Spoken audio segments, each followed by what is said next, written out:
അല്ല നമ്മളല്ല, പീഡബ്ല്യൂഡിയുടെ മേലെ നിങ്ങൾ ചാരണ്ട. നിങ്ങൾ കുത്തി ചോദിക്കുന്നത് പദമാണല്ലോ. അല്ല, ഇത് നമ്മൾ പിന്നെ നാട്ടിലെ ഒരു വിഷയമായതുകൊണ്ട് പീഡബ്ല്യൂഡിയിലെ ഉദ്യോഗസ്ഥന്മാരെയും സെക്രട്ടറിനെയും അങ്ങോട്ട് അയച്ചതാണ്.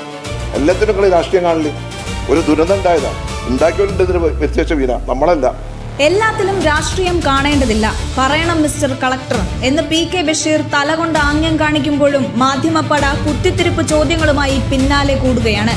ഒരു പേമാരി പെയ്താൽ നെഞ്ചിടിപ്പേറുന്ന കേരളം, വിറങ്ങലിച്ചു നിൽക്കുന്ന വയനാട്ടിൽ വീണ്ടും ഒരു മണ്ണിടിച്ചിൽ കൂടി ഉണ്ടായിരിക്കുമ്പോൾ ഇതൊരു മനുഷ്യനിർമ്മിത ദുരന്തമാണെന്നാണ് ഉയരുന്ന ആക്ഷേപം.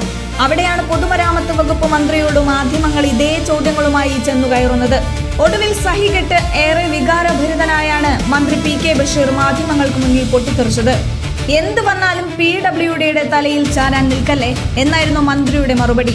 എല്ലാത്തിലും രാഷ്ട്രീയം തിരയുന്നവർക്ക് കടുത്ത ഭാഷയിൽ തന്നെ അദ്ദേഹം മറുപടി നൽകി. ഈ വിവാദ നിർമ്മാണ പദ്ധതിയുടെ ഫണ്ടും മേൽനോട്ടവും കിഫ്ബിയുടെയും കൊങ്കൺ റെയിൽവേയുടെയും കീഴിലാണ്.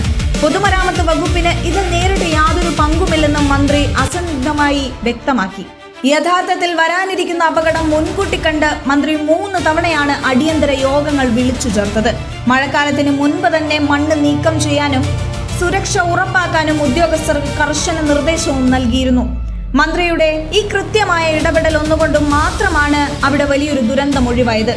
മണ്ണിടിച്ചിലുണ്ടായ സമയത്ത് തൊഴിലാളികൾ ആരും അവിടെ ഇല്ലായിരുന്നതും എഞ്ചിനീയർമാരും സെക്യൂരിറ്റി ഗാർഡും മാത്രം അവിടെ ഉണ്ടായിരുന്നതും വൻ ജീവഹാനി തടഞ്ഞു.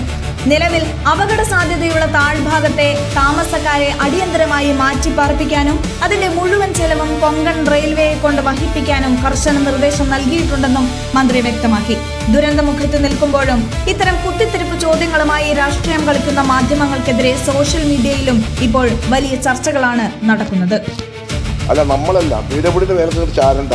നിങ്ങൾ കുത്തി ചോദിക്കുന്നത് പദമാണല്ലോ. അല്ല, ഇത് നമ്മൾ പിന്നെ നാട്ടിലെ ഒരു വിഷയമായതുകൊണ്ട് പീഡബ്ല്യൂഡിയിലെ ഉദ്യോഗസ്ഥന്മാരെയും സെക്രട്ടറിനെയും അങ്ങോട്ട് അയച്ചതാണ്. എല്ലാത്തിനും നിങ്ങൾ രാഷ്ട്രീയം കാണില്ല. ഒരു ദുരന്തം ഉണ്ടായതാണ്, ഉണ്ടാക്കിയോണ്ട് ഇതിന് വ്യത്യാസ വീണ നമ്മളല്ല.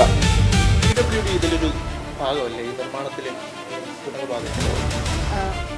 അതിൽ അഗ്രിമെൻ്റ് ഞങ്ങൾക്കതിനകത്ത് ഇത് കിഫ്ബിയുടെ ഫണ്ടിൽ അവിടെ ചെയ്യുന്നതാണ്. ഞങ്ങൾ എൻജിനീയേഴ്സിനല്ല മേൽനോട്ടം.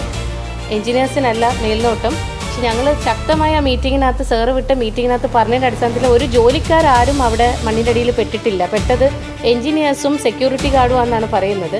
അവിടെ വർക്ക് ഉണ്ടായിരുന്നെങ്കിൽ ഇതിലും വലിയ ദുരിതത്തിലേക്ക് പോയത്. അത് മിനിസ്റ്റർ വളരെ സ്ട്രോങ് ആയി 3 മീറ്റിംഗ് ഈ കഴിഞ്ഞ 3 ആഴ്ചേൻ്റെ അടുത്ത് മന്ത്രി അത് ആൻറ്റിസിപ്പേറ്റ് ചെയ്തിട്ട് വിളിപ്പിച്ച് ഞങ്ങൾ പറഞ്ഞയപ്പിച്ചു. അടുത്ത ആഴ്ചയും കൂടെ ഞങ്ങൾക്കൊരു സൈറ്റ് ഇൻസ്പെക്ഷൻ വെച്ചിട്ട് അത്രയും ഞങ്ങൾ ഗാർഡഡ് ആയിരുന്നു. അത് ബഹുമാനപ്പെട്ട മിനിസ്റ്റർ നേരത്തെ ഇത് ആൻറ്റിസിപ്പേറ്റ് ചെയ്തതാണ്. അതുകൊണ്ടാണ് അവിടെ എൻജിനീയേഴ്സും മറ്റവരും മാത്രമായത്. മണ്ണ് കൂട്ടിയിട്ട് പോയിരുന്നു മഴക്കാലത്തിന് മുമ്പ് തന്നെ. അതുകൊണ്ട് ഇനി ആ മണ്ണ് എടുപ്പിക്കാൻ നിന്നിരുന്നെങ്കിൽ ആ എടുപ്പിക്കുന്ന പണിക്കാരും കൂടെ അതിൻ്റെ ഉള്ളിൽ പെട്ടേനെ. അതുകൊണ്ട് ഞങ്ങൾ CIയുടെ ഓഫീസേഴ്സും എൻവയോൺമെൻറ്റൽ ഓഫീസേഴ്സും ആയിട്ടാണ് പോയത്. വലിയ ടീമാണ് പോയത്. അപ്പോൾ CIയുടെ എൻജിനീയേഴ്സും പറഞ്ഞത് ഇപ്പം ഇനി ആ മണ്ണ് തൊടണ്ട, പകരം അവിടെ ഏരിയ എന്നുള്ള ആൾക്കാരും അതിൻ്റെ താഴ്ഭാഗത്ത് മീനാക്ഷി പുഴയുടെ അടുത്തുനിന്നുള്ള വീട്ടുകാരെയും കൂടെ ആവശ്യമുണ്ടെങ്കിൽ മാറ്റിപ്പാർപ്പിക്കണം, ചിലവ് കൊങ്കൺ എടുപ്പിക്കണമെന്നൊക്കെ പറഞ്ഞ് ഞങ്ങൾ വ്യക്തമായ നിർദ്ദേശം കൊടുത്തു. മുന്നറിയിപ്പ് പറഞ്ഞിട്ട് നമ്മൾ വന്ന് ഇപ്പോൾ ജൂലൈ 10 തുടങ്ങിയത്. ഇതിൻ്റെ എസ്റ്റിമേറ്റ് ഉണ്ടാക്കിയ നമ്മളല്ല, PWD അല്ല, കൊങ്കൺ റെയിൽവേനെ കിഫ്ബി SPV ആക്കിയതാണ്. ഇതിൻ്റെ വർക്ക് അറേഞ്ച്മെൻറ്റ് കൊങ്കണാണ്, എല്ലാ മേൽനോട്ടും കൊങ്കണാണ്. അല്ല നമ്മളല്ല, PWDയുടെ മേലെ നിങ്ങൾ ചാരണ്ട. നിങ്ങൾ കുത്തി ചോദിക്കുന്നത് പദമാണല്ലോ. അല്ല, ഇത് നമ്മൾ പിന്നെ നാട്ടിലെ ഒരു വിഷയമായതുകൊണ്ട് പീഡബ്ല്യൂഡിയിലെ ഉദ്യോഗസ്ഥന്മാരെയും സെക്രട്ടറിനെയും അങ്ങോട്ട് അയച്ചതാണ്. എല്ലാത്തിനും നിങ്ങൾ രാഷ്ട്രീയം കാണില്ല. ഒരു ദുരന്തം ഉണ്ടായതാണ്, ഉണ്ടാക്കിയോണ്ട് ഇതിന് വ്യത്യാസ വീണ നമ്മളല്ല.